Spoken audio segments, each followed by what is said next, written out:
지구상 최고봉인 에베레스트 산을 오르는 데에는 고도가 중요한 게 아니라 태도가 중요하다 하는 말이 있습니다. 높은 산을 오르는데 남산을 오르거나 북한산을 오르는 정도의 마음가짐을 가지고는 안 된다는 얘기죠. 단순히 등산의 장비나 갖추고 기술만 가지고는 그런 높은 최고봉의 신비의 산을 오를 수 없다는 얘기입니다. 그런 산을 오르기 위해서는 남다른 마음가짐과 태도를 가져야 된다는 이야기죠. 그런데 여러분, 사실 에베레스트 산을 오르는 것보다 더 힘든 것이 인생의 행복의 산에 오르는 일 아니겠습니까?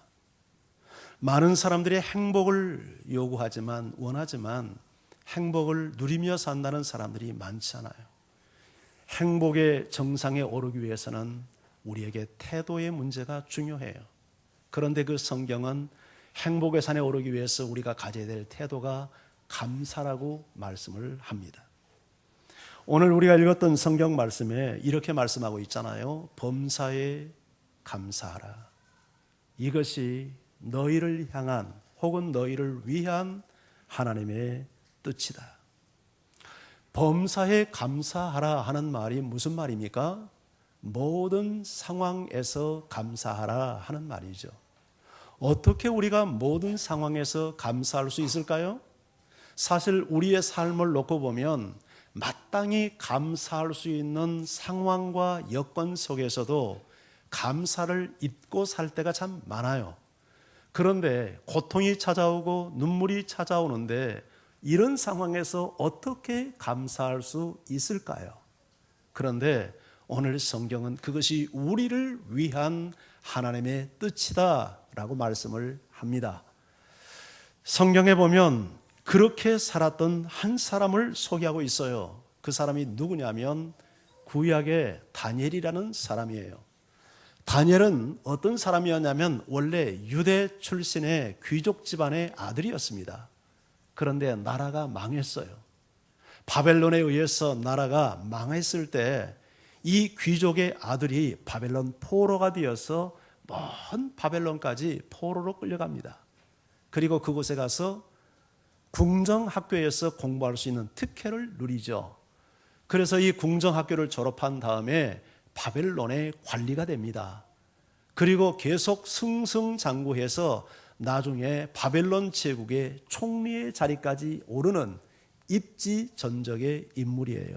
쉬운 일이 아니었죠. 자, 그런데 이렇게 포로 출신의 사람이 한 나라의 총리가 되다 보니까 많은 질투하는 사람들이 생겼습니다. 그래서 다니엘을 잡기 위해서 음모를 꾸미고 그리고 뒷조사를 하는 많은 사람들이 생겼어요.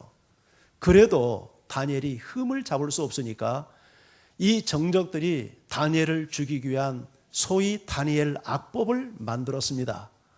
누구든지 다니엘이 하나님 앞에 기도하는 사람인 것을 알고 왕 이외에 어떤 신이나 대상을 향하여 기도하면 사자굴에 집어던진다는 말도 안 되는 법을 만든 거예요.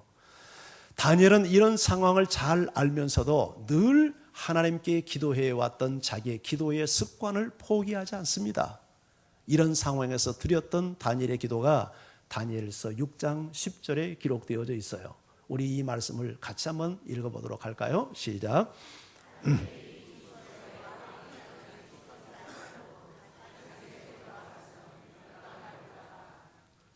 예루살렘으로 향한 창문을 열고 전에 하던 대로 하루 3번씩 무릎을 꿇고 기도하며 그의 하나님께 감사하였더라.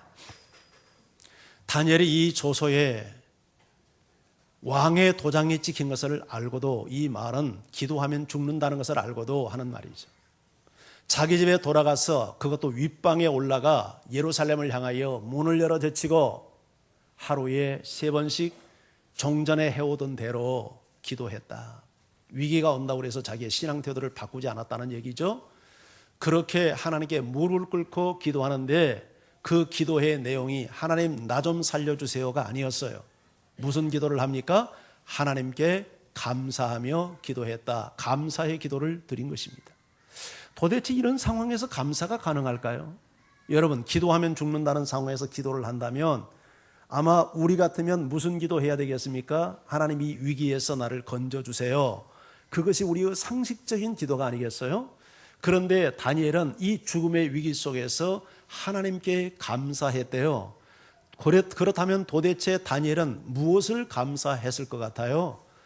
제가 성경에 나와 있지 않는 거지만 말씀을 준비하면서 묵상하면서 거룩한 상상을 해보니까 다니엘은 이렇게 감사했을 것 같다는 생각이 듭니다. 하나님, 제가 나라가 망해서 10대의 어린 나이에 이 나라에 끌려와서 궁정학교에서 공부하고 관리가 되고 이 나라의 총리가 되기까지 하나님께서 내 삶을 하나님께서 인도해 오셨습니다. 하나님 참 감사합니다. 이제는 내가 죽는다 해도 여한이 없습니다. 더군다나 내가 하나님께 기도하다가 죽는다면 순교이니 하나님 감사합니다. 내 영혼을 받아주옵소서. 어쩌면 그렇게 기도하지 않았겠습니까? 자, 그런데 이렇게 기도해서 다니엘은 결국 사자굴에 던짐을 받습니다. 그런데 그것이 끝이 아니었죠. 하나님께서 사자의 입을 봉해서 다니엘을 구해냅니다. 그리고 다니엘이 삶과 동시에 다니엘을 모함했던 정적들을 사자굴에 집어 던지니까 사자굴에 바닥에 떨어지기도 전에 이 사자들이 점프를 해서 전부 다 그 정적들을 움켜 죽이고 뼈 하나 남기지 않고 다 잡아먹습니다. 이런 일이 일어났어요. 여러분, 감사하는 자에게 주시는 하나님의 놀라운 은총이었다고 말할 수 있죠. 자, 그런데 그런 의미에서 이 다니엘은 참 범사에 감사하는 사람이었잖아요.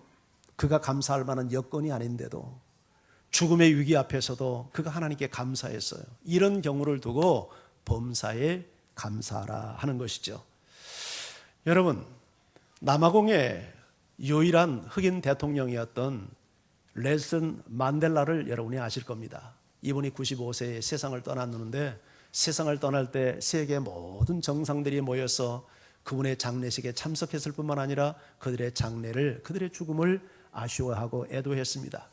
미국의 대통령 오바마 대통령도 이분의 장례식에 참석을 해서 당신은 나의 스승이었고 당신은 내 인생의 멘토였다, 그렇게 고백을 하며 그분의 죽음을 슬퍼했습니다. 아마 세계의 수많은 대통령과 정상들이 아마 많은 풍파를 겪었죠. 우리나라 대통령 가운데도 김대중 대통령이 오랜 옥고 생활을 하지 않았습니까? 그런데 넬슨 만델라처럼 오랫동안 감옥에 갇힌 그런 정상이 없었어요. 이분은 46살에 감옥에 들어가서 73세에 추록을 할 정도로 27년 동안 감옥살이를 했던 지구상 최장수, 아마 이 감옥 출신의 대통령일 것입니다. 46에서 73세까지 27년의 생은 그 인생의 3분의 1을 감옥에서 보냈다는 거죠. 더욱이 정치인에게 있어서 40대 중반에서 70대까지면 정치인의 황금기입니다. 이 황금기를 다 감옥에서 보낸 거예요. 73세 노인이 되어서 그가 추록한다는 얘기를 들을 때 세계 모든 사람들과 남아공의 모든 국민들이 염려하며 어쩌면 이 넬슨 만델라가 폐인이 되어서 나올 거다, 그렇게 예상을 했어요. 왜냐하면 이분이 억울하게 옥살이 한다는 것을 다 알고 있었기 때문이죠. 그래서 그 분노감과 그 좌절감을 견디지 못하고 아마 폐인이 되어서 나올 거다. 그런데 예상을 깨고 73세 추록을 하는 넬슨 만델라 대통령은 아주 건강미 넘친 모습과 그리고 만면의 미소를 띠고 떠벅떠벅 걸어 나왔습니다. 사람들이 놀랬죠. 어떻게 27년 동안 감옥 생활을 하면서 건강을 유지할 수 있었습니까? 했을 때 그 비결을 이 만델라 씨가 뭐라고 말하냐면 감사 생활을 했다는 거예요. 자기는 감옥에 들어가서 원망하고 좌절하고 그리고 분노하지 않았답니다. 하늘을 바라보며 감사했고 땅을 바라보며 감사했고 마실 수 있는 물 한 컵을 앞에 놓고도 감사했고 음식을 먹을 수 있음에 인하여 감사했고 때로는 감옥에서 고문을 당하고 비인격적인 대우를 당하고 강제 노역에 끌려다녔지만 항상 하나님께 감사했답니다. 그렇게 감사하니까 하나님께서 그 모든 고초를 이길 수 있는 힘을 주시더라는 거예요. 그래서 자기 자신이 그 감옥 생활은 자기의 인생을 다 앗아간 억울한 감옥 생활이 아니라, 지옥 생활이 아니라 자기의 인격을 성장시키고 자기를 준비시키는 오히려 기회의 시간이었다고 고백하며 하나님 앞에 감사했다는 겁니다. 문자 그대로 범사에 감사하는 삶을 살았던 거죠. 그랬더니 다니엘이나 이 넬슨 만델라나 이 감사의 삶을 살면서 하나님이 함께 하심을 체험하지 않습니까? 하나님의 기적을 체험하지 않습니까? 그래서 범사에 감사하라, 이것이 너희를 향한 하나님의 뜻이다. 그 말은 마치 성경의 이런 의미와 같아요. 너희가 하나님을 사랑하고 그 뜻대로 부르심을 입은 자들에게는 모든 것이 합력하여 선을 이룬다 하는 원리와 같은 말씀이라고 볼 수 있죠. 여러분, 자, 이 넬슨 만델라는 그렇게 나와서 여러분 남아공 최초로 흑인 대통령이 됩니다. 흑인 대통령이 되었을 뿐만 아니라 자기를 그 감옥에서 고문하고 학대했던 백인 경찰관을 취임식 자리에 초대를 했어요. 근데 대통령이 부르니까 오더라고요. 그래서 앉아 있었어요. 그 자리가 얼마나 가시방석이었겠어요. 그렇지만 초대했습니다. 그리고 자기를 괴롭혔던 모든 정적들을 다 용서했습니다. 자기가 퇴임하는 그 순간까지 자기를 괴롭히고 힘들게 했던 그 정적들 단 한 사람에게도 끝까지 보복을 하지 않았습니다. 이것 때문에 전 세계 수많은 사람에게 감동을 자아나게 만들었고 세계는 그를 향하여 노벨 평화상을 안기며 답례를 했습니다. 여러분, 이런 위대한 삶을 살게 된 것이 감사의 생활에서 시작이 됐다는 거예요. 그가 자기에게 주어진 환경을 감사하지 못하고 분노와 좌절감에 그가 폭발하고 있었다면 자신도 죽고, 설사 그런 사람이 대통령이 됐다면 남아공에는 피바람이 불었을 겁니다. 그런데 그렇게 하지 않았어요. 참 범사에 감사라는 하나님의 말씀을 문자 그대로 순종해서 이루어낸 위대한 업적이라고 볼 수 있겠죠. 할렐루야. 이런 은혜가 여러분의 삶 속에 있기를 주의 이름으로 축원합니다.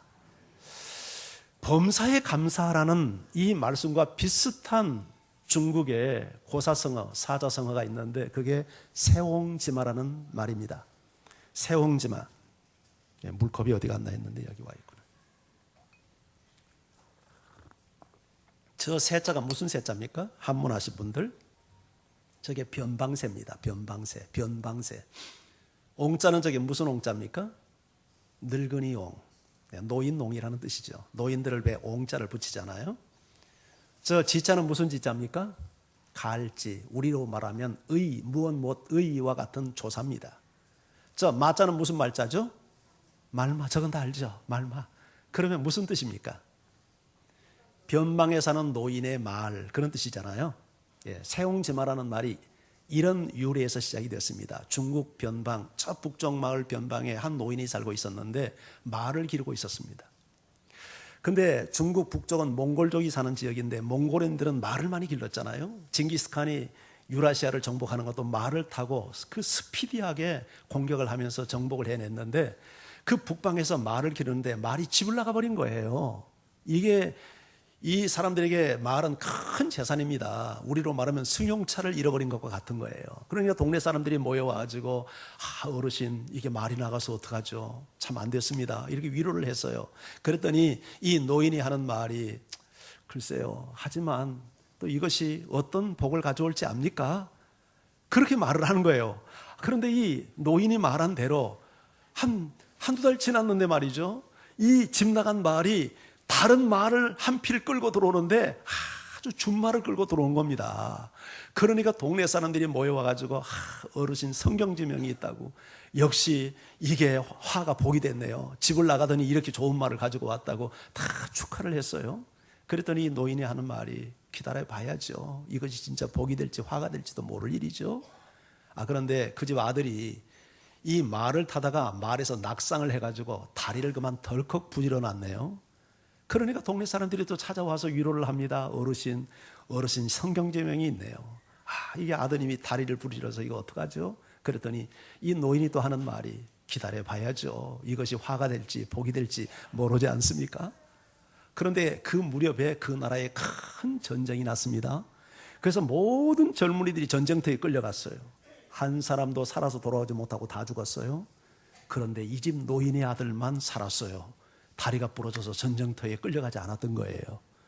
그래서 세옹지마라는 말은 인생을 살다 보면 화가 되는 일도 있고 좋은 일도 있는데 이것이 너무 변화무쌍해서 정말 이것이 어느 것이 화가 되고 어느 것이 유익이 될지 모른다 하는 말로 세옹지마라는 말을 쓰면서 화를 당했다고 해서 너무 낙심하지 말고 또 좋은 일을 당했다고 해서 너무 들떠하지도 말고 묵묵히 좀 지내봐라 하는 의미로 쓰는 단어가 세옹지마라는 단어예요. 우리 성경에 로마서 8장 28절 그런 말씀이 나오잖아요. 비슷한 말씀이 하나 있죠. 이 말씀 같이 한번 읽어볼까요? 시작. 우리가 알거니와 하나님을 사랑하는 자 곧 그의 뜻대로 부르심을 입은 자들에게는 모든 것이 합력하여 선을 이룬. 무슨 말입니까? 하나님을 사랑하는 자니까 예수 믿는 사람이죠. 하나님을 믿는 사람들, 곧 그분의 뜻대로 부르심을 입은 자들, 하나님을 사랑하는 자와 그 뜻대로 부르심을 입은 자들은 동의어죠. 같은 대상이죠. 하나님 믿는 사람들은 어떤 일이 납니까? 모든 것이 합력하여 선을 이룬다. 저 모든 것은 우리 데살로니가전서 5장 18절의 범사와 같은 말이죠. 그러니까 좋은 일이든 나쁜 일이든 성공과 실패 모든 것이 합력해서 결과가 선이 된다. 그러니 너희가 무슨 일을 당해도 감사해라 하는 말씀이 오늘 우리에게 주신 말씀의 의미예요. 할렐루야. 자, 그러면서 이 범사에 감사하는 것이 하나님의 뜻이다. 그런데 이것이 명령형으로 되어 있어요. 범사에 감사했으면 좋겠다가 아니에요. 제안이 아니에요. 권면이 아니에요. 감사하라예요. 명령형이에요. 명령형은 반드시 해야 될 것이에요. 하나님의 뜻은 선합니다. 하나님의 뜻은 온전합니다. 하나님의 뜻은 언제나 우리에게 유익을 줍니다. 그래서 성경에 보면 모든 사람이 구원받는 것이 하나님의 뜻이다 이렇게 말하고, 너희가 다 하나님을 아는 진리에 이르기를 바란다, 이것이 하나님의 뜻이라고 말씀을 해요. 오늘 성경도 범사에 감사해라, 또 항상 기뻐해라, 쉬지 말고 기도해라, 이것이 너희를 향한, 너희를 위한 하나님의 뜻이다, 그렇게 말씀을 한단 말이죠. 그러니까 우리가 감사의 삶을 살다 보면 오늘 내가 이것이 도저히 감사할 수 없는 것 같아도 지내놓고 보면 감사의 조건이 된단 말이죠. 세옹지마의 역사가 일어날 수 있는 것이고 합력하여 선을 이루는 역사가 일어날 수 있는 거예요. 할렐루야. 그래서 여러분 어떤 상황이든지 상황만 보고 불평하지 말고 감사를 선택하는 여러분들이기를 바랍니다. 그래서 범사에 감사라는 것은 믿음의 행위입니다. 믿음의 행위. 감사는 하나님의 뜻이고 하나님의 명령이지만 이것은 믿음의 반응이고 믿음의 행위예요. 그러니까 범사에 감사라는 말은 상황에 반응하는 삶을 살지 말고 하나님의 말씀에 반응하는 삶을 살아라 하는 뜻입니다. 우리 성경 누가복음 17장에 보면 여러분 10사람의 나병 환자, 이 나병이 요새는 한센스 병이라고 하고 옛날 우리가 조금 무식하게 말할 때 문둥병이라고 했던 병입니다. 이건 불치병이죠. 그리고 이건 저주받는 병입니다. 한번 이 병에 걸리면 완전 정신적으로 육체적으로 이것은 송장이 되는 병이에요. 무서운 병이죠. 그런데 이 나병에 걸린 10사람이 예수님을 만나서 치유를 받았어요. 예수여 우리를 불쌍히 여기소서, 우리를 고쳐주소서, 그럴 때 너희가 제사장에 가서 너희 몸을 보이라. 그래서 그 말을 듣고 갑니다. 가다가 병이 나아버린 거예요. 자, 10사람이 예수님의 명령과 말씀을 듣고 가다가 병이 나았어요. 순종할 때 기적이 나타납니다. 아멘. 말씀에 순종할 때 하나님의 살아계심이 나타납니다. 아멘. 그 순종의 삶을 살아야 돼요. 얼마나 나병에서 치유받았으니까 좋겠습니까? 그런데 어인 이후인지 10사람 가운데 9사람은 전부 다 자기 집으로 고향으로 다 돌아가 버리고 딱 한 사람만 예수님에게 돌아와서 엎드려 절을 하며 살해했다, 그렇게 감사했다, 그렇게 성경이 기록하고 있어요. 그 사람을 향하여 예수님이 이렇게 말씀합니다. 누가복음 17장 19절 말씀 같이 읽어봅니다. 시작. 뭐라고 말씀합니까? 내 믿음이 너를 구원하였다. 지금 예수님에게 돌아와서 엎드려 절하며 경배하며 감사하는 그 사람을 향하여 내 믿음이, 이것이 믿음이라고 말합니다. 이 믿음이 너를 구원했다. 그렇다면 이 믿음이란 어떤 믿음일까요? 이분이 예수님의 말씀을 듣고 가다가 자기 병이 나은 것을 보고 뭐를 깨달았냐면, 아하, 그 예수님이 선지자가 아니구나, 하나님이 보낸 자구나, 메시아구나, 하나님의 아들이구나. 그리고 그것을 발견했을 때 예수님에게 돌아와서 엎드려 절하며 경배합니다. 예배합니다. 예수님을. 그리고 예수님에게 살해했어요. 감사했어요. 내 병을 고쳐주셔서 고맙습니다.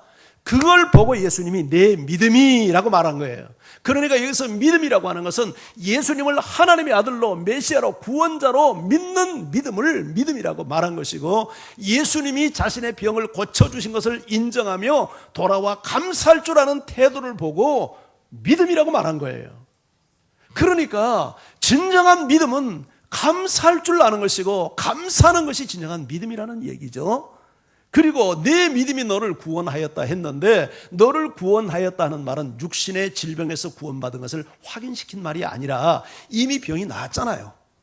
예수님의 말씀을 순종하다가 이미 병은 나아버렸잖아요. 그런데 내 믿음이 너를 구원하였다 했을 때 그 구원은 영혼 구원을 의미해요.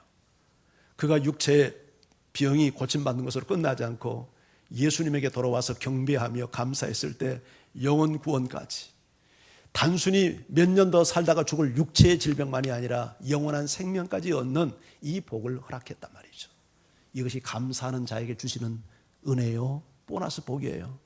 작은 것에 감사하면 큰 것으로 하나님께서 은혜 주실 줄 믿습니다.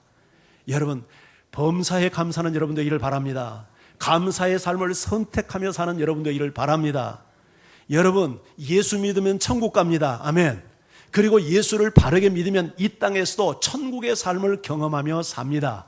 아멘. 근데 물어보십시다. 진짜 천국 경험했습니까? 왜 대답이 없습니까? 좀 거시기 합니까? 여러분, 천국 정말 경험하고 삽니까? 주 예수를 믿으면 우리가 구원을 받습니다. 회개하라, 천국이 임하였느니라. 예수님은 천국 주시기 위해서 왔는데 왜 천국이 없습니까? 당신에게 왜 천국을 경험하지 못합니까? 그런데 천국은 누구에게 임하냐면 감사하는 자에게 천국이 임합니다. 시편 100편 4절 같이 한번 읽어봅니다. 큰 목소리로 읽으세요. 시작.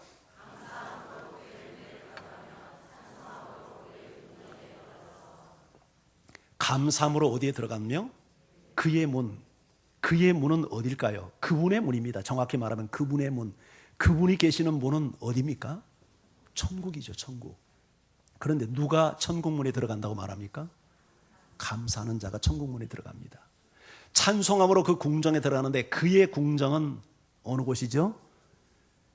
지금 이 나라의 대통령이 어디 계십니까? 청와대에 계시죠? 저 궁정은 누가 계신 곳입니까? 하나님이 계신 곳입니다. 그런데 누가 그 궁정에 들어갈 수 있다고 말합니까? 찬송하는 자가. 여러분, 우리가 예배는 하나님의 임재 앞에 나오는 겁니다. 하나님 만나기 위해서 오시는 거잖아요. 근데 예배에 의식만 행하고 돌아가는 사람이 있어요. 그런가 하면 하나님의 임재를 내 영혼이, 내 마음이 경험하고 가는 분들이 있는데, 누가 하나님을 만나냐면 감사하는 사람, 하나님을 찬송하는 사람이 하나님을 만납니다.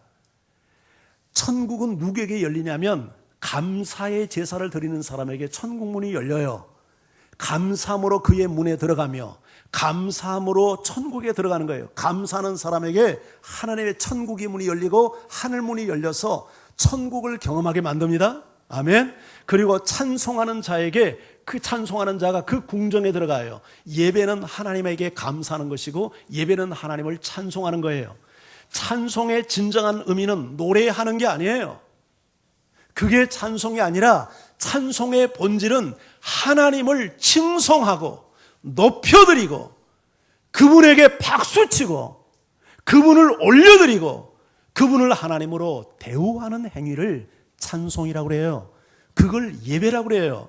그러니까 예배는 반드시 감사하는 마음을 가지고 나와야 되고, 그리고 예배의 본질은 하나님에게 칭송을 올리는 거예요.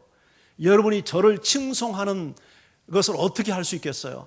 목사님은 최고입니다. 목사님 말씀 너무 잘 전하십니다. 정말 목사님은 훌륭한 목사님입니다. 이게 저에 대한 칭송이지 않겠어요? 그렇죠? 안 그렇습니까? 여러분, 그게 칭송 아니에요? 하나님은 어떻게 우리가 찬송합니까? 하나님, 정말 하나님은 위대하시고 하나님은 사랑이시고 하나님은 영광을 받으셔야 되고 하나님은 내 생명의 근원이시고, 이것을 우리가 찬송이라고 부르는 거 아니에요? 그래서 여러분이 예배당에 와서 하나님을 찬송할 때 입 딱 다물고 짜증나게 이렇게 앉아있으면 안 되는 거예요. 그건 하나님을 찬송하는 태도가 아니잖아요. 마음으로 찬송을 부르면서 마음을 싣고 내 영혼을 실어서, 그렇습니다. 하나님은 영광의 주이십니다. 하나님은 찬송을 받기에 합당하신 분입니다. 제가 하나님을 높여드립니다. 내 구원이 하나님에게서 왔습니다. 이것을 마음으로 고백하며 부르는 찬송이 진정한 찬송이죠. 이런 사람이 그의 궁정에 들어가는 겁니다. 하나님의 임재 안에 들어가는 거예요. 그럴 때 그 예배는 살아있는 예배가 되고 하나님의 영광을 경험하고 인생이 변화되고 새 힘을 얻고 능력을 얻고, 할렐루야. 우리 오늘 경수 형제가 간증을 했어요. 저 형제가 신앙생활 하다가 정말 이 주일 성수 문제 때문에 갈등을 하는데 말씀 듣고 결단했잖아요. 여러분 35세 나이에 오랫동안 다녔던 직장, 8년 동안 다녔던 직장을 그만둔다는 게 쉽습니까? 그것도 다른 이유가 아닌 신앙의 이유 때문에. 저는 하나님께서 우리 경수 형제 복 주실 줄 믿습니다. 뭐 당장 오늘 뭐 직장이 해결되지 않는다고 해도, 고백한 그대로 어려움이 온다고 해도 나는 하나님을 찬양하며 감사할 거라고 하는 간증, 그것 자체가 복이죠. 이런 사람을 절대 하나님 죽이지 않습니다. 여러분 실망시키지 않습니다. 은혜를 베풀어 주실 줄 믿습니다. 그런 믿음을 우리 모두가 소유하기를 주의 이름으로 축원합니다. 어떻게 감사해야 할까요? 그렇다면 세 가지 감사의 원리를 말씀드릴게요. 첫째는 생각하십시오. 뭐를? 감사의 조건들을. 우리가 감사하지 못하는 것은 생각하지 않기 때문입니다. 여러분, 감사를 영어로는 땡크라고 얘기합니다. 미국식 발음은 땡크, 영국식 발음은 싱크, 그렇게 이야기합니다. 생크. 그런데 이 단어와 비슷한 게 싱크예요. 팅크, 생각한다. 예. 그런데 이게 어원적으로 보면 뿌리가 같습니다. 싱크와 생크는 같아요. 띵크, 탱크 같아요. 감사와 생각은 뿌리가 같아요. 생각해야 감사할 줄 안다는 거예요. 왜 여러분이 감사할 줄 모르냐면 수없는 감사의 조건 속에 살아가면서도 이것이 감사라고 생각해 본 경험이 없어요. 그래서 감사가 안 되는 거예요. 감사를 실천하려면 여러분들이 무엇보다도 이게 감사였구나, 감사를 생각할 줄 알아야 돼요. 사무엘 무어라고 하는 분이 이런 말을 했어요. 생각은 행동을 낳고, 행동은 습관을 낳고, 습관은 운명을 낳는다. 맞는 말이에요. 그렇다면 우리 운명을 지배하는 출발점이 뭡니까? 생각이에요. 우리가 긍정의 생각을 하면 긍정적인 인생이 됩니다. 성공을 생각하는 사람이 성공의 삶을 삽니다. 실패를 생각하며 사는 사람은 실패하는 인생이 됩니다. 결국 그 인생은 그 생각이 지배하는 겁니다. 그래서 성경이 무엇보다도 네 마음을 잘 지켜라. 왜냐하면 생명이 근원이 이에서 남이라. 마음은 우리의 생각입니다. 우리의 생각을 잘 관리해야 돼요. 하나님 앞에 감사할 수 있는 생각을 하며 살아가는 여러분들이길 바랍니다. 미국의 어느 중년 사업가가 부도를 맞고 사업이 망했어요. 삶의 의욕을 잃었어요. 날마다 울면서 살아요. 죽겠다고 자살을 시도해요. 그래서 그 당시 성공학 강사였던 노만 핀센트 필 박사를 찾아가서 상담을 하라고 누군가가 권면을 했어요. 그래서 이분이 필 박사를 찾아왔습니다. 와가지고는 펑펑 울면서, 박사님, 나는 내 인생 끝났습니다. 모든 것을 다 잃었습니다. 그렇게 이야기를 했어요. 그러더니 노만 핀센트 박사가 묻습니다. 연필을 가지고 적으면서, 혹시 부인은 계십니까? 예, 부인이 있습니다. 착한 아내죠. 이 어렵지만 불평하지 않습니다. 그래요? 자녀는 있습니까? 예, 있습니다. 세 자녀를 뒀는데 아이들이 참 공부도 잘하고 아주 착한 아이들입니다. 그래요? 그러면 혹시 거처는 있습니까? 천만다행히 회사는 날렸지만 집은 한 채 있어서 우리가 길거리에 나서지 않고 그래도 집에서 잠을 잡니다. 그래요? 이번에 이렇게 부도 맞고 많이 힘들었는데 친구들이 혹시 떠나던가요? 그러지 않습니다. 제 친구들은 참 좋은 친구들입니다. 내가 이렇게 어려움을 당한다고 하니까 다 친구들이 나를 좀 돕겠다고 발벗고 나섭니다. 그렇군요. 건강은 혹시 어떻습니까? 다행히 건강은 좋습니다. 그 얘기를 듣고 있던 필 박사님이, 선생님, 소중한 것은 하나도 잃지 않았네요.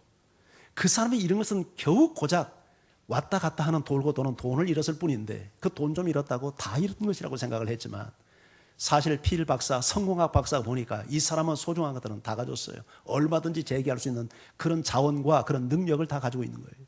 여러분, 왜 이 사람이 자기 인생은 끝났다고 생각하고 죽겠다고 생각을 합니까?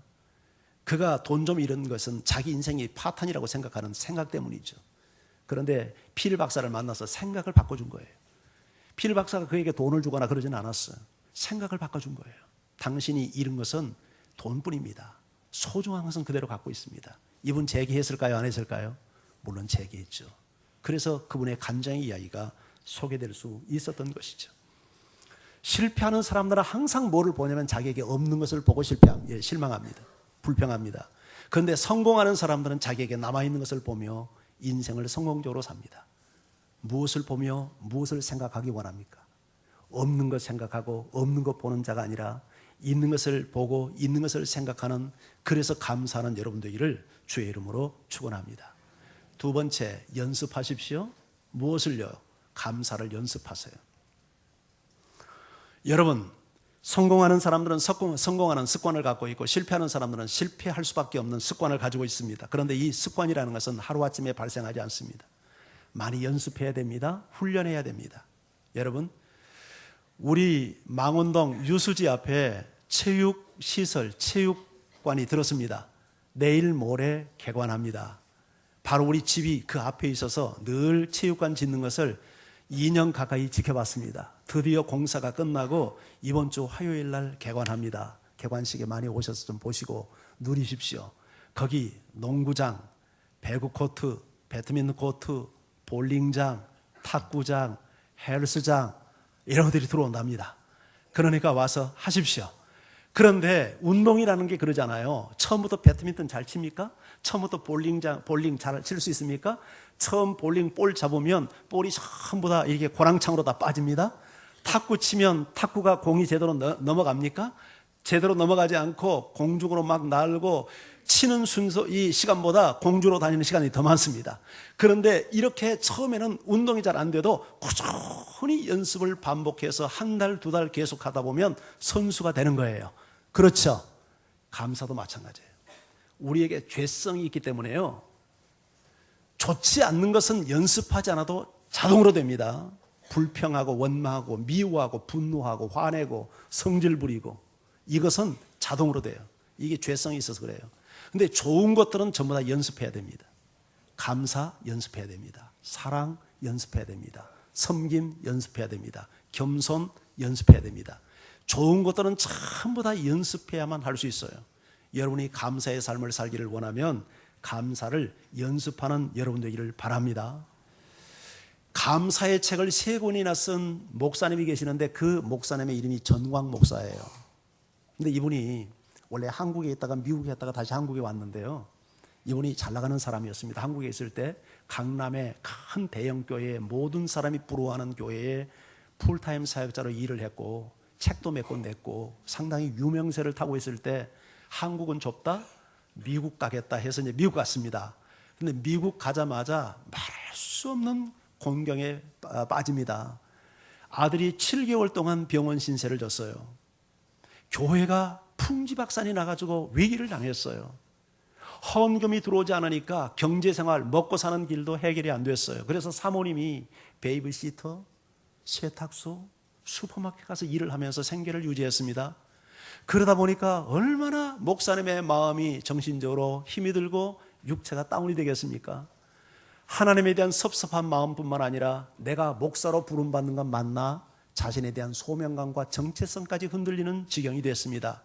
바로 그 무렵에 미국에서 오랫동안 생활을 살고 있었던 한 장로님 가정이 이 목사님 가정을 식사에 초대를 해줬습니다. 그날이 추수감사절이었어요. 미국의 추수감사절.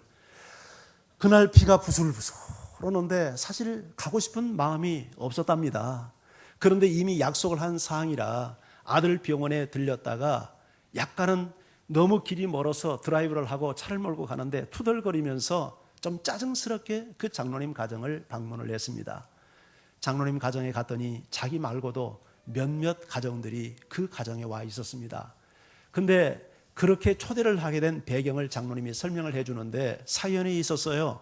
이 장로님이 오래전에 한 30년 전에 미국에 처음 유학을 와가지고 거기에 취직이 돼서 정착을 했는데 처음에 와서 유학 생활을 할 때 너무 힘들고 외롭고 정말 어려웠답니다. 그런데 그렇게 힘든 유학 생활을 보내고 있을 때 자기 동네에 살고 있는 한 미국인이 자기 가정을 그 가정에 초대를 해줬대요. 그날이 추수감사절이에요, 미국에. 그러면서 여러 가지 요리를 해서 대접도 하고 격려도 해주고 정말 미국 생활이 얼마나 힘이 드냐고 위로를 하는데 너무 그때 이 장로님이 힘을 얻었대요. 그때는 장로가 아니었죠.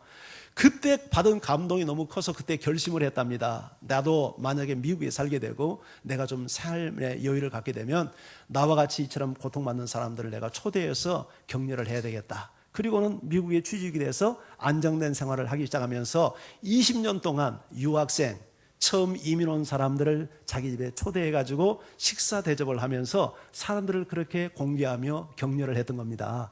근데 그 가정이 한 대여섯 가정이 이렇게 함께 모였어요. 부인 되는 권사님이 칠면조 요리를 하고 한국 음식을 준비하고 송편까지 준비해서 가득 상에 차려놨습니다.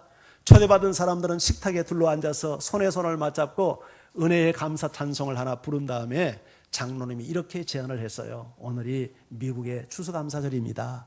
그러니 우리 지금 유학생활하고 미국에 온 지 얼마 안 되는데 무슨 감사의 조건이 있겠어요. 하지만 그래도 한 해를 살아가면서 우리에게 작은 것 하나라도 감사의 조건이 있다면 우리 하나님께 감사의 고백을 한번 해보십시다.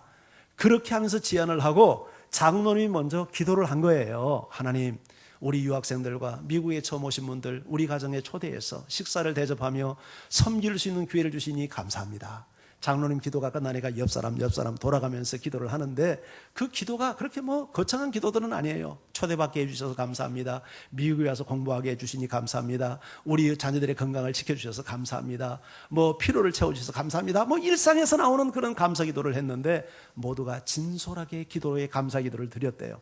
그런데 그 감사 기도를 다 드리고 나는데 전광 목사님의 마음속에 그렇게 놀라운 평화가 임하더랍니다. 정말 힘들고 어렵고 늘 짜증스럽고 그렇게 살아왔던 이 목사님 마음속에 감사의 기도를 드리고 나니까 마치 어둠의 캄캄한 어둠 속에 빛이 임하듯이 그런 마음의 편안함이 임하면서 마음이 그렇게 뭔가 모든 짐이 딱 내려놓는 듯한 그런 기쁨이 들더래요. 그러면서 이런 깨달음이 오더래요. 참 감사의 삶을 사는 것이 이렇게 사람을 놀랍게 만드는구나. 마음이 그렇게 행복해지고 이런 능력이 있구나. 그래서 그날 저녁에 장로님의 식사 초대를 받고 이제 집으로 돌아와서 자기 이제 서재에 앉아서 잠깐 묵상하면서 그날 있었던 일을 회고를 했답니다. 그런데 정말 자기는 목사였지만 미국 생활 한 짧은 기간이지만 이렇게 하면서 그동안에 하나님도 잊고 살고 감사도 잊고 살고 감동도 잊고 살고 온통 삶의 어려움에 짓눌려서 그렇게 살았는데 그 장로님은 이웃을 초대해서 그렇게 감사의 마음을 가지고 이렇게 공개를 하고 이런 자신의 모습과 이 장로의 모습이 다 오버랩되면서 참 자기 자신의 모습이 그렇게 초라하게 느껴지고 부끄럽다는 생각이 들더래요. 내가 그래도 목사이고 하나님의 종인데 정말 평시도 같은 삶도 내가 살지 못하는구나. 내가 그동안에 미국에 와서 꿈을 갖고 왔는데 이 고통 속에 살다 보니까 하나님도 잊어버리고 감사도 있고 감동도 있고 정말 죽지 못해 사는 인생을 사는데 이렇게 감사의 삶을 살면서 이웃에게 사랑을 베푸는 이런 장로님이 계시는구나. 그런 모습을 보면서 참 자신이 초라하고 부끄럽다는 생각이 들면서 나도 작은 것이지만 감사를 실천해야 되겠다. 그런 마음의 감동이 오더래요. 그러면서 그때부터 감사일기를 이분이 쓰기 시작을 했답니다. 이것이 세 권의 감사에 관련된 책을 쓰게 된 동기였다. 그렇게 그 책에서 서문에 이분이 책을 쓰게 된 동기를 밝혔더라고요. 그러면서 이분에게 혁명적인 삶의 변화가 온 거예요. 감사를 실천하기 시작하면서 놀라운 감사의 환경들이 펼쳐지기 시작을 한 겁니다. 여러분, 감사의 삶을 사는 여러분이 되시기를 주님의 이름으로 축원합니다. 마지막 세 번째는 감사를 표현하십시오. 감사를 표현하세요. 회계법인의 한 대표를 지낸 박모 장로님이 계시는데 어머니가 치매입니다. 근데 그 치매 어머니를 모시고 살면서 어느 날 이 훈련을 받고 자기가 감사일기를 쓰기 시작을 했대요. 그래서 어머니를 향하여서만 1000개의 감사를 한번 기록해 보겠다 했는데 어머니를 생각하면서 어렸을 때부터 지금까지 어머니를 생각하면서 감사를 적어가는데 1000개의 감사를 한 대상을 가지고 찾아낸다는 것이 쉽지 않았대요. 그런데 그렇게 어머니를 생각하면서 감사의 일기를 쓰면서 발견한 게 있었는데 어머니가 굉장히 엄하게 자기를 키웠답니다. 어렸을 때 초등학교 다닐 때 유난히도 매질을 많이 하고 어머니가 굉장히 성격이 휘어지는 성격이 아니라 부러지는 성격이었대요. 그런데 어머니가 그렇게 자기를 강하게 키웠기 때문에 늘 어머니에 대해서 고마움을 갖지 못하고 좀 약간 불만을 가졌대요. 그런데 감사일기를 쓰면서 어머니의 속마음을 안 거예요. 언젠가 어머니가 내가 너 왜 이렇게 키우는지 알아? 애비 없는 자식, 하나밖에 없는 자식, 애비 없는 자식이라는 말 듣고 싶지 않아서 내가 너를 이렇게 키우는 거야. 그것이 생각이 난 거예요. 그러면서 오늘의 내가 있게 된 것이 어머니의 강직한 성격 때문이었구나 하는 것을 생각하면서 어머니를 생각하니까 그렇게 눈물이 쏟아지더래요. 어머니에 대한 1000가지 감사를 다 쓰기도 전에 어머니는 세상을 떠났답니다. 그렇지만 그가 감사일기를 쓰기 시작하면서부터 어머니에 대한 놀라운 사랑을 확인하면서 어머니에게 효도했다는 이야기가 그 정광 목사님이 쓴 책의 간증으로 기록이 되고 있더라고요. 인생은 부메랑이라는 말이 있어요. 부메랑 아시죠? 집어 던지면 집어 던지는 사람에게 다가오는 그 놀이 도구 있잖아요. 여러분 확실히 그렇습니다. 성경도 이런 부분에 대해서 심는 대로 거둔다 이런 말씀을 하고 있죠. 내가 불평을 심으면 불평을 거둡니다. 불만을 심으면 불만을 거두어요. 미움을 심으면 미움을 거두고요. 분노를 심으면 분노를 거두도록 돼 있어요. 이것이 심고 거두는 법칙이에요. 그런 게 잘 심어야 돼요. 그런데 감사를 심으면 감사를 거둡니다. 사랑을 심으면 사랑을 거두어요. 섬김을 심으면 섬김을 거둡니다. 남에게 존경받기 원합니까? 남을 먼저 존경하십시오. 이것이 예수님이 가르치는 황금률, 대접을 받고자 하는 대로 대접하라 하는 말씀이잖아요. 인생은 부메랑이에요. 일본에 가면 일본의 거의 과자 세계를 석권하고 있는 이 과자 회사가 다케다 제가 회사인데 이 다케다 사장이 과자를 만들어서 이분은 지금 일본의 100대 상장 기업의 최대 주주이고 그리고 최고의 일본 투자자이기도 합니다. 거부예요. 근데 이분이 이런 일본에서 거부가 되게 된 출발점이 뭐냐면 다마고보로라고 하는 이 과자를 만들면서 시작이 됐어요. 다마고보로가 뭐냐면 계란과자입니다. 조그마한 계란과자. 우리나라에도 다마로보고라고는 하지 않지만 그런 계란과자가 나오잖아요. 근데 이 과자를 만들어서 일본에 히트를 쳤고 이것 때문에 이분이 거부가 됩니다. 근데 이 과자가 일본에서 히트를 치게 된 숨겨진 2가지 비밀이 있어요. 다른 회사에서는 그렇게 만들지 않는 2가지 비밀. 그 첫 번째가 뭐냐면 최고의 재료를 쓰는 겁니다. 이 다마로보고는 이게 계란 과자인데 보통 다른 회사에서는 일반 계란을 쓴답니다. 그런데 다케다 사장은 이 과자를 만들 때 항상 유정란만을 골라서 고집하며 썼어요. 유정란의 가격은 일반 계란에 비해서 3배가 비쌌답니다. 그런데도 유정란을 썼어요. 왜 그랬냐면 이 다마로보고를 먹는 대상들이 주로 어린 아이들이에요. 어린 아이들에게 유해 식품을 먹이면 안 되고 좋은 식품을 먹여야 된다는 철학을 갖고 그가 이문이 박해도 그런 철학을 가지고 과자를 만들었어요.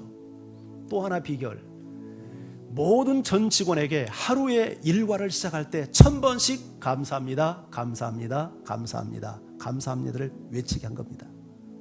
그리고 심지어 과자, 자기가 만든 과자를 향해서도 감사합니다, 감사합니다, 감사합니다를 1000번을 외치게 한 거예요. 그리고 그것을 외친 사원에게는 상여금 보너스를 줍니다. 하루에 8,000원씩 보너스를 주면서 감사를 외치게 만들었어요. 그런데 이분이 그렇게 한 이유가 있어요. 감사의 마음을 가질 때 행복하게 일할 수 있고 행복한 마음을 가지고 일을 할 때 좋은 제품을 만들 수 있다는 철학이 그분에게 있는 거예요. 여러분, 이것이 일본에서 과자업계를 석권한 다케다 씨의 성공 비결입니다. 좋은 재료를 썼어요. 혹시 장사하는 분이 있으면 명심해 보세요. 당장의 이문을 위해서 사지 말고 그 이문이 박하더라도 최고의 재료를 가지고 한번 써보세요. 그리고 언제나 감사하는 마음을 가지고 해보세요. 여러분, 손님을 대할 때도 감사하게, 음식을 만들 때도 감사하게, 음식아 감사하다, 그렇게 만들고 한번 해보세요. 이 과자가 일본 과자업계 65%를 석권했어요. 65%. 그러니까 이분이 겁이 난 거예요. 다른 회사 다 망하게 만들잖아요. 웬만한 사람 같으면 아마 그렇게 하려고 했을 거예요. 그런데 이분은 60%대에 딱 끊었어요. 그래서 60%가 점유율이 넘어서 버리면 과자 생산을 안 한 거예요. 왜냐하면 다른 회사 죽이면서까지 자기가 해서는 안 된다는 철학이기 때문에. 나도 살아야 되지만 다른 사람도 살기 위해서. 여러분, 그렇게 해서 이 회사가 성공하는 기업이 되었습니다. 우리가 범사에 감사하라. 이것이 너희를 향한 하나님의 뜻이다.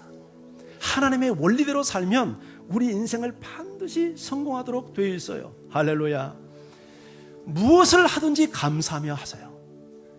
누구를 만나든지 감사해 보세요. 여러분, 가족들에게 감사합니까?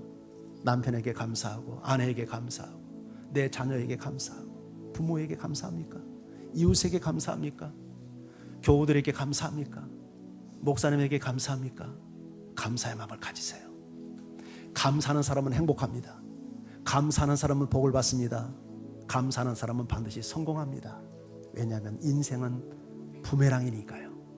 감사를 던지십시오. 감사를 고백하십시오. 감사를 표현하십시오. 그러면 반드시 감사가 여러분에게 돌아오게 될 것입니다. 다음 주는 한 해 동안에 결산을 하면서 하나님께 감사하는 절기인 추수감사 주일입니다. 생각해 보면 우리가 하나님께 받고 누린 것이 얼마나 많습니까? 이번 주에 한번 100가지만 감사의 조건들을 한번 메모해 보십시오. 감사의 노트에 감사의 조건들 100가지만 적어 보세요. 이렇게 놀라운 감사의 조건 속에 내가 살고 있었구나.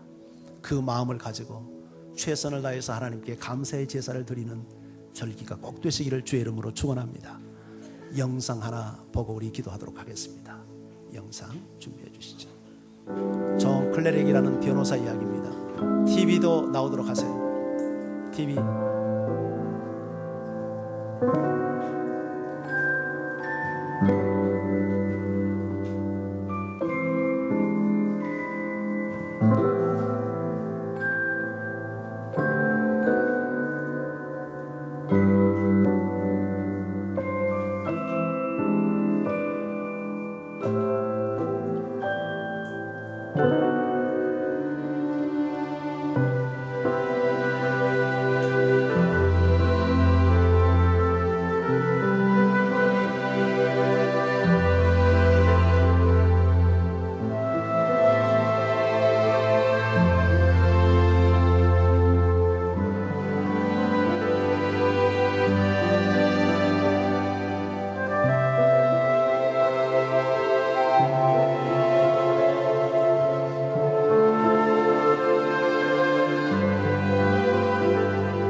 클레릭 변호사는 감사를 하지 못하는 것이 자기 실패의 원인인 것을 발견하고 매일같이 하루 한 통씩 감사 편지를 쓰기 시작합니다. 그런데 그 감사 편지를 쓰면서 사람들은 삶의 의미를 발견합니다. 자기를 통해서. 이게 얼마나 복된 삶입니까?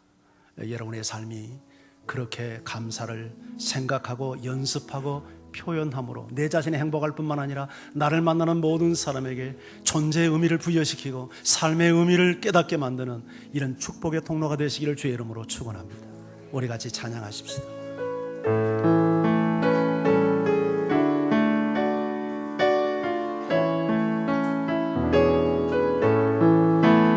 날 구원하신 주 감사, 모든 것 주신 감사, 지난 주와 일에 감사, 주의 곁에 계신 양귀로운 몸통에 감사, 외로운 가을 날 감사,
감사는 하나님의 뜻입니다.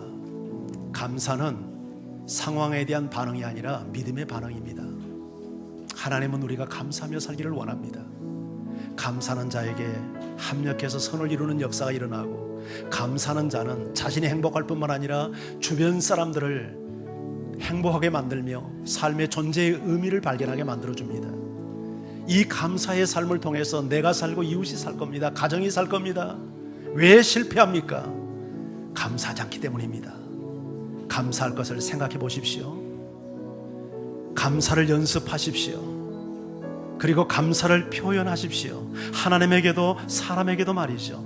이 시간 주님, 제가 이렇게 살기를 원합니다. 우리 함께 기도하며 주 앞에 나갑니다. 할렐루야.